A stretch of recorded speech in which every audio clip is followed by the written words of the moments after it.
sini Dwi Ambarwati dari program studi biologi dengan NIM 20214110009 yang terhormat kepada Ibu Dewi Nopianti selaku dosen pengampu dari mata kuliah biologi sel. Di sini saya akan menjelaskan materi tentang aparatus Golgi atau bisa disebut juga dengan badan Golgi.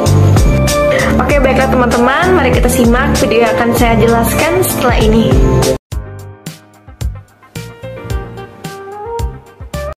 Aparatus Golgi. Aparatus Golgi juga disebut kompleks Golgi atau badan Golgi, organel sel eukariotik yang menentukan membran sel atau sel dengan inti yang jelas, yang disebut dari kantong bertumpuk yang disebut saudara perempuan.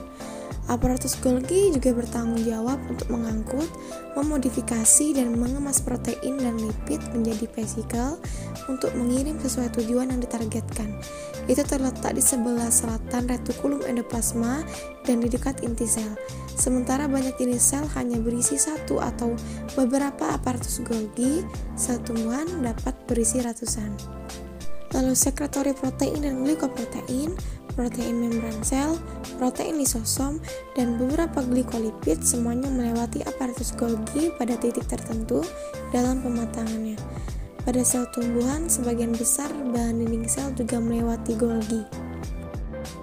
Lalu di sini terdapat fungsi dari aparatus Golgi, yaitu yang pertama, membentuk kantung atau vesikula untuk sekresi, terjadi terutama pada sel-sel kelenjar kantung kecil tersebut, berisi enzim dan bahan-bahan lain.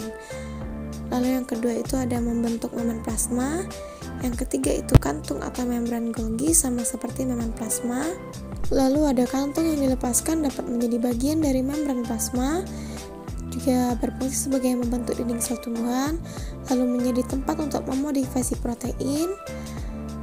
Lalu ada bentuk menyortir dan memaket molekul-molekul untuk sekresi sel, berfungsi sebagai transport lipid untuk membentuk lisosom, dan juga berfungsi sebagai membentuk akrosom pada spermatozoa yang berisi enzim untuk memecah dinding sel telur. Lalu di sini juga terdapat fungsi lain dari aparatus Golgi, yakni melepaskan sekresi pada permukaan sel, membentuk mirosom serta akrosom, membentuk kantung vesikula untuk sekresi sel, dan membantu proses pembentukan dinding sel tumbuhan. Lalu kemudian kita akan membahas struktur dari badan Golgi, yakni berupa berkas kantung berbentuk cakram yang bercabang menjadi serangkaian pembuluh yang sangat kecil di ujungnya. Karena hubungannya dengan fungsi pengeluaran sel amat erat, nah pembuluh ini mengumpulkan dan juga membungkus karbohidrat serta zat-zat lain untuk diangkut ke permukaan sel. Pembuluh itu juga menyumbang bahan bagi pembentukan dinding sel. Lalu badan Golgi ini dibangun oleh membran yang berbentuk tubulus dan juga vesikula. Dari tubulus dilepaskan kantung-kantung kecil yang berisi bahan-bahan yang diperlukan seperti enzim-enzim pembentuk dinding sel. Lalu di sini terdapat dua bagian dari badan Golgi, karena badan Golgi ini merupakan bagian sel yang hampir serupa dengan retikulum endoplasma.